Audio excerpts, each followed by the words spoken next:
Welcome to the Voice of Africa. Today we have a very special guest with us that goes by the name of Dr. Menna Demessie. She is the Senior Vice President of Policy Analysis and Research at the Congressional Black Caucus Foundation. Hello, Dr. Menna. How are you doing today? I am fine. How are you? Doing great. So can you please tell us why you started in your field? I started in my field as a political scientist to explore the ways in which African immigrants might be politically mobilizing in the United States and how members of Congress are representing their interests. And this came actually out of my personal passion to uplift the African community and understand how, what it means to be a child of immigrants, of African immigrants. I originally started with questions around voting trends of African immigrants in the United States, but because of how racial data is collected in the United States, there is not an opportunity to look beyond race to understand the different Black ethnic groups and how they mobilize around issues. What issues do they care about and why? Where do they live? Have they lobbied? Have they run for office? So that was what really sparked my interest in the beginning to pursue this field. And of course, with the election and re-election of President Obama, much of the world has woken up to the fact that Black people are not a monolithic group in the United States. And when we say it's a land of immigrants, it really is. And that also applies to Black people in the United States. Right.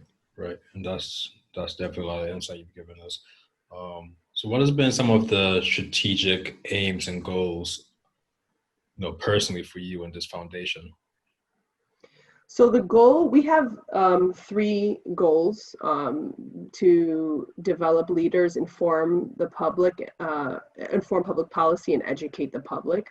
And our mission is to advance the global Black community across any and all policy priorities that end up marginalizing Black people. Most of what we focus on is in the United States with respect to domestic policy, but we also do work in a global space. So it is very rewarding in that the CBCF would not have existed if the Congressional Black Caucus did not exist. So to my earlier remarks about at this Legacy Global Summit for Africa conference, this potential and actualization of groupthink for Black people who have often operated for group interest as a proxy for self-interest is a very real thing that has had amazing consequences for advancing communities of color, particularly African and African American communities, both here in the United States and abroad.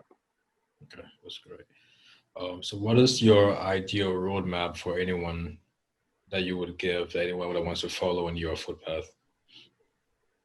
Yeah, I would say, first of all, follow your heart, because what you're good at, you'll likely be great at. And there is no one way to affect change. Oftentimes we look at a resume and it looks like it was all figured out. It wasn't. I like to say, I'm still trying to figure out what I want to be when I grow up.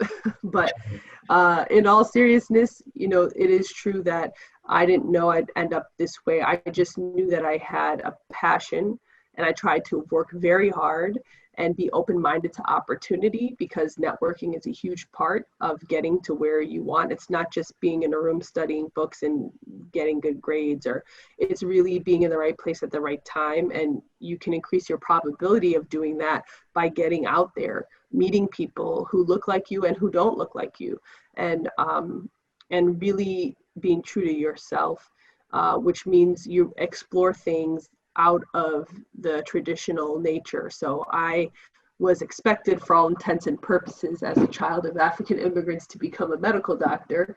And I thought that was what I was supposed to do, although it bothered me that I was not feeling as passionate about biology and chemistry as I was about law and economy and politics. And so I had to go through the rhythm and row of understanding in college that wasn't for me. Even if it was well-intentioned, it wasn't for me. So I switched to studying economics. And then, you know, just understanding that there is no perfect path. And a lot of people that make it to where I have or others have often had to go through some trials and tribulations before getting there. It didn't all just work out. You know, but you don't have to affect, you know, if you're interested in Africa and investing, you don't have to be obviously a political scientist or economist or even a business person. I mean, you can do it in many ways. You could be a teacher. You know, you could go live in Africa. You could create your own organization. It could be a nonprofit that helps support, you know, trade and investment, or, you know, for startup businesses on the continent. I mean, there's so many ways to engage. So it's good to be imaginative about that and be confident about exploring and trying new things. Great. And thank you for touching on that as well, because I feel like, especially in this day and age with social media, everything is so fast paced. The youth, like ourselves, tend to think that, you know, you're supposed to reach your goal immediately, because we see, you know, people glorifying certain things on social media, but it really takes time. So I really appreciate you highlighting on that. What do you envision for the relationship between people in Africa and the diaspora as well? I envision a returning to our roots, because our roots explain how we got this far in the midst of people that literally lived and breathed to make sure we didn't move on and get ahead. I mean, I've often talked about the concept of freedom and justice in the United States, which were big ideas that were never made real when Africans first came to this country as enslaved Africans. And the fact that our people imagined creatively ideas of liberation, equality, abolishment of slavery before it was ever realized, you know, that's what I mean by sort of powerful, like dreaming made real. And if they did not dream and feel that they could conquer, you know, their dreams, we would not be liberated. And so I concept the Pan-African Congresses that convened, the concept of the Africa Union itself. I mean, this is so inherent almost in our culture to think about community that we should not try to stray from that. Oftentimes we feel like we have to do something new and different. You don't have to do new and different if what is old and the same has been working really well for you. And for African people, there's so much power in the collective. And we've seen that get us to where we are now. So that's I want us all to be honest about how race and racism continue to marginalize our people here and abroad. I want us to be honest about the repercussions of colonization in Africa and slavery in the United States, and understand that any forces that are trying to divide Black people are a consequence of a divide and conquer strategy. Because it's like, I get goosebumps when I think about the last scene in Black Panther, which, you know, that whole movie was revolutionary because it really highlighted, like, oh my gosh, what if we all just went back to our roots? We could literally take over. So when you hear, you know, Ambassador Dr. Chiakana talk about so what does she call it? The Wakanda villages that she imagines happening in Africa, where they're self-sustained. These are things that can happen. And actually they did happen. We had to rebuild, our ancestors had to rebuild from nothing, stripped of everything they knew, and having to start over again. I mean, the decolonization of Africa it's not that long ago. I mean, Ghana was first in 1957. That's not that long ago, right? Civil rights movement in the United States, not that long ago. So, you know, and so there are examples where sometimes we talk about historic acts or legislation in isolation of context. And, you know, I always have to give credit to my advisor, Dr. Haynes Walton, who was the first Black man to get his PhD in political science at Howard University. And all his books in political science and he was a professor at the University of Michigan, created this subfield of Black politics, and it allowed us to understand. So he came up with this term like political context, like to understand the moment. Like we're in the middle of figuring out who the next president of the United States is going to be, but we have to understand why it's such a problem. Like, why are people going crazy? Why is Trump here after Obama? That political context is important. Why is the person who started the birther movement the president after President Obama? How did that happen and why? Like, these are things that we have to unpack. So, I just think it's really important that we understand the role that institutions that are for liberating Black people are just as important as any other mainstream westernized or Eurocentric institution that has a lot of power and capital. We have equally, look at the African Continental Free Trade Agreement. No other country in the world was going to encourage an agreement like that, except for Africa for Africans. It's not in their interest to do that, right? To have African people join hands across borders in this way. So that's what I'm saying, right? Like, there are forces that don't want things to happen, but then when these things happen, they want to profit from it. So we have to we are the ones that are going to give credibility to institutions like ECOWAS and AU and all of these African, heads of state that have been working together as a united force against oppression, right? Those things cannot get lost. So when you talk about AGOA, it's not like the US had an epiphany and decided that Africa can now be a trade partner. Go back to apartheid. It took 15 years over Reagan's veto to divest from South Africa. Why? Was it because the United States just realized that apartheid was wrong? No, it was because members of the Congressional Black Caucus, again, who thought about the group interest of their African brothers and sisters abroad, like Congressman Ron Dellums, another person who co-founded the Congressional Black Caucus, who sponsored the legislation that ended up passing in 1986 with the Comprehensive Anti-Apartheid Act. That was because of Black people in the United States who were fighting civil rights, not just for African Americans in the United States, but on behalf of the US abroad. And so those stories get lost, and then we kind of give credit to people who don't deserve it, and then we dismiss the value proposition and the currency of our own institutions that we created to liberate ourselves. And so the AU becomes very instrumental, and we have to hold the AU accountable, but it makes us realize that don't keep those entities on the side, make them a central part of Africa's destiny for the future. Right. Thank you. Thank you very much. That was very information packed, and I'm sure our audience could definitely learn from that as well. Can you tell us your thoughts about the Legacy Global Summit? Yeah, I love Dr. Remy. I love her energy. I love her vision. I think that a lot of this is around congregating the right people who are thinking in similar ways about Africa's development and growth. And so this has been an extraordinary conference in the middle of a global pandemic. She is right there making things happen so that we stay connected, because, Africa needs us and we need Africa. And it's important that the right players be at the table to define the moment and strategize on how to make it better.